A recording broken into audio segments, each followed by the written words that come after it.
नमस्कार दोस्तों, कैसे हैं आप सब। आई होप कि आप अच्छे होंगे। और मैं विक्रम रावत हर रोज की तरह आज फिर आपके साथ नया वीडियो लेकर आया हूं, जिसमें जो हम देखेंगे विज्ञान के कुछ इम्पोर्टेंट क्वेश्चन दोस्तों, जिसमें हम कुछ बायोलॉजी, फिजिक्स और केमिस्ट्री तीनों को जो मिलकर साइंस के इम्पोर्टेंट क्वेश्चन हैं दोस्तों, उनके बारे में हम चर्चा करेंगे।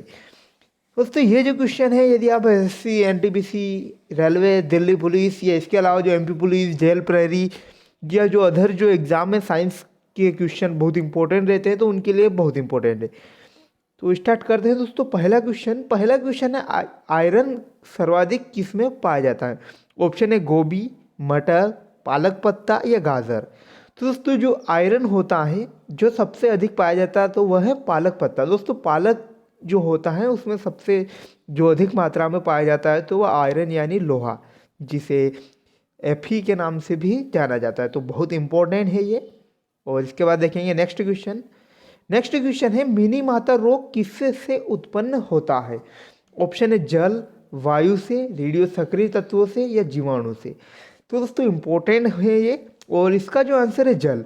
दोस्तों जो जल है उसके कारण जो मिनी माता रोग उत्पन्न होता है मनुष्यों में, वो उत्पन्न होता है, क्योंकि जो प्रदूषित जो जल के सेवन करने से जो है मिनी माता रोग उत्पन्न होता है। इसके बाद देखेंगे नेक्स्ट क्वेश्चन जो है अपना, ऑपरेशन फ्लड किससे संबंधित है। ऑप्शन है मछली पालन से, हरित क्रांति से, दूध विकास से या रेशम उत्पादन से। तो दोस्तों जो आप देखेंगे कि ऑपरेशन फ्लड जो है ऑप्शन 3 यानी दूध के विकास से। दोस्तों दूध उत्पादन से जो है ऑपरेशन फ्लड संबंधित है। अगर आप इसके जनक के नाम को तौर पर देखें तो जो दूध विकास के जो श्वेत क्रांति के नाम से भी जाना जाता है, तो इसका जो जनक है डॉक्टर वर्गीस कुरियन। जो डॉक्टर वर्गीस कुरियन है उनको श्वेत क्रांति के जनक के नाम से भी जाना जाता है। इसके बाद नेक्स्ट क्वेश्चन भारत में हरित क्रांति की जन्मदाता कौन है। ऑप्शन है डॉक्टर वर्गीस कुरियन, एम.एस. स्वामीनाथन, अमर्त्य सेन या लाल बहादुर शास्त्री। तो अपना आंसर है दोस्तों एम.एस. स्वामीनाथन। एम.एस. स्वामीनाथन को जो है भारतीय हरित क्रांति के जनक कहा जाता है। इसके बाद नेक्स्ट क्वेश्चन देखेंगे। नेक्स्ट क्वेश्चन सेलुलोज किससे बना होता है। ऑप्शन है ग्लूकोज से, स्टार्च से या फ्रक्टोज से या वसा से। तो यहाँ पर जो है दोस्तों ग्लूकोज जो बना होता है, जो ग्लूकोज की अधिक मात्रा में संयोजित होने पर आप देखेंगे सेल्यूलोज बनता है। तो इम्पोर्टेंट होता है ये भी। इसके बाद नेक्स्ट क्वेश्चन, ग्रीन हाउस प्रभाव उत्पन्न करने वाली गैस कौन सी है। तो ऑप्शन है ऑक्सीजन, नाइट्रोजन, कार्बन डाइऑक्साइड या आर्गन। तो ये है दोस्तों कार्बन डाइऑक्साइड जो CO2 है, मुख्य रूप से जो ग्रीन हाउस प्रभाव या ग्लोबल वार्मिंग के लिए उत्तरदायी गैस है। इसके बाद नेक्स्ट क्वेश्चन जो है मसूड़ों में से खून आना कौन सा विटामिन की कमी से होता है। Vitamin B, vitamin C, vitamin D या विटामिन के। तो यह है दोस्तों विटामिन सी। जो मसूड़ों में खून आता है वो मुख्यतः विटामिन सी की कमी से होने वाला रोग है, जिसे आप स्कर्वी भी कह सकते हैं। इसके बाद नेक्स्ट, पेनिसिलियम एक उत्तम प्रतिजैविक है जो किससे प्राप्त होता है। दोस्तों जो पेनिसिलियम एक प्रतिजैविक यानी कि जो सूक्ष्म जीवों से उत्पन्न होते हैं तथा अन्य दूसरे सूक्ष्म जीवों के लिए हानिकारक होते हैं।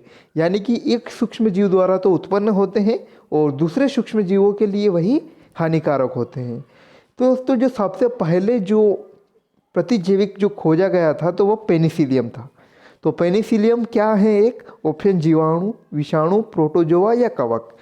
तो यहाँ पर देखेंगे दोस्तों जो कवक जो है पेनिसिलियम प्राप्त होता है कवक से, और इसकी जो खोज हुई थी अलेक्जेंडर फ्लेमिंग।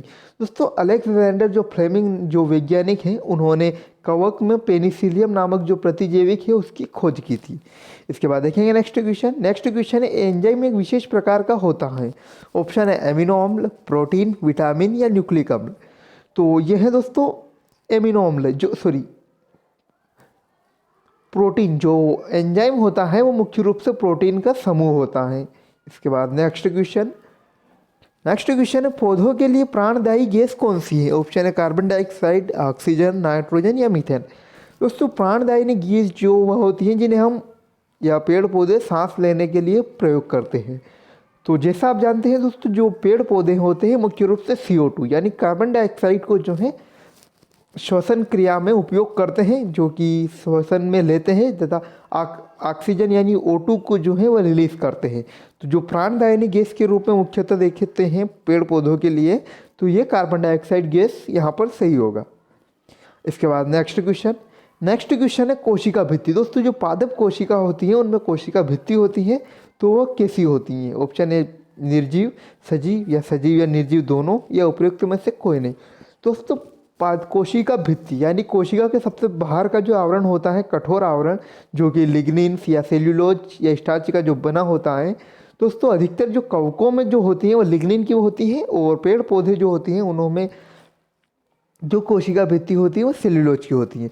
तो कोशिका भित्ति मुख्य रूप से निर्जीव होती है, जो पेड़ पौधों को किसी भाव्य जो खतरा होता है उससे उसकी रक्षा करते हैं। इसके बाद देखेंगे नेक्स्ट क्वेश्चन क्लोरोप्लास्ट कौन सी कोशिकाओं में पाया जाता है? ऑप्शन है पादप कोशिका, जंतु कोशिका, पादप और जंतु कोशिका दोनों में, या इनमें से कोई नहीं।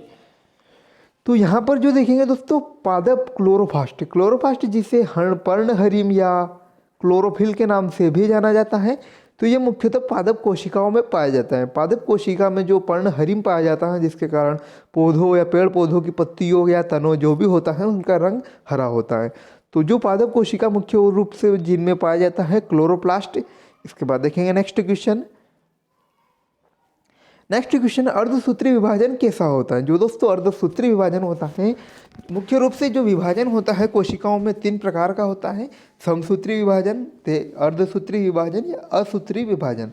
तो जो अर्धसूत्री विभाजन होता है वो कैसा होता है? ऑप्शन है जनन कोशिकाओं में, केवल दैहिक कोशिकाओं में, जनन और दैहिक दोनों कोशिकाओं में, या डी इनमें से कोई नहीं। तो दोस्तों जो अर्धसूत्री विभाजन होता है वो मुख्य रूप से जनन कोशिकाओं में पाया जाता है। इनमें गुणसूत्रों की संख्या जो है आधी रह जाती है। इसके बाद नेक्स्ट क्वेश्चन है लाल व भूरे शैवाल पाया जाता है। ऑप्शन है नदियों में, समुद्र में, स्थलीय क्षेत्र में, या दलदली क्षेत्रों में। तो यहाँ पर देखेंगे दोस्तों, जो लाल व भूरे शैवाल होते हैं मुख्य रूप से समुद्र में पाए जाते हैं। तो यहाँ पर ऑप्शन सही होगा बी वाला, समुद्र। इसके बाद नेक्स्ट क्वेश्चन, मनुष्य में दाद रोग किससे उत्पन्न होता है? जीवाणुओं द्वारा, कवकों द्वारा, विषाणुओं द्वारा, या प्रोटोजोआ द्वारा? तो जो कवक होता है फंगल दोस्तों, वो कवकों द्वारा उत्पन्न होता है। जो मनुष्य में दाद का जो रोग होता है, उससे खुजली जो उत्पन्न होती है शरीर में, वो मुख्य रूप से कवक के कारण होने वाली एक बीमारी है। नेक्स्ट क्वेश्चन, 1 ग्राम वसा से कितनी ऊर्जा उत्पन्न होती है? ऑप्शन है 8 कैलोरी, 7 कैलोरी, 6 कैलोरी, या 9 कैलोरी।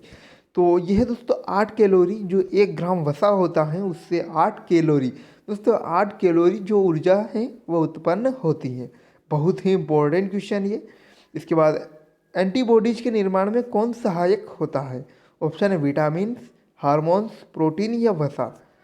तो यह है दोस्तों जो एंटीबॉडीज होता है उसके निर्माण में जो मुख्य रूप से जो प्रोटीन होता है वह सहायक होता है। तो ऑप्शन सी प्रोटीन बिल्कुल राइट आंसर अपना।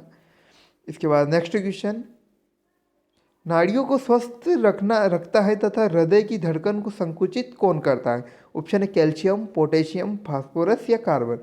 तो इसमें जो देखेंगे दोस्तों कैल्शियम जो हमारे शरीर की हड्डियों में भी पाया जाता है, मुख्य रूप से नाड़ियों को स्वस्थ रखता है और हृदय की धड़कन को संकुचित करने का कार्य भी करता है। इसके बाद नेक्स्ट, पित्त रस कहाँ से निकलता है? ऑप्शन है हमारे आमाशय से, यकृत से, या छोटी आंत से, या बड़ी आंत से। तो दोस्तों जो पित्त रस जो हमारे शरीर में से निकलता है, तो जो भोजन को पचाने में मुख्य अहम भूमिका निभाता है, तो ये जो होता है दोस्तों यकृत से जो है पित्त रस का स्त्रावरण होता है। तो यदि दोस्तों आपको वीडियो पसंद आए तो लाइक, कमेंट और शेयर ज़रूर करें, और चैनल को सब्सक्राइब करना ना भूलें। Thanks for watching. मिलते हैं नए अपडेट्स के साथ।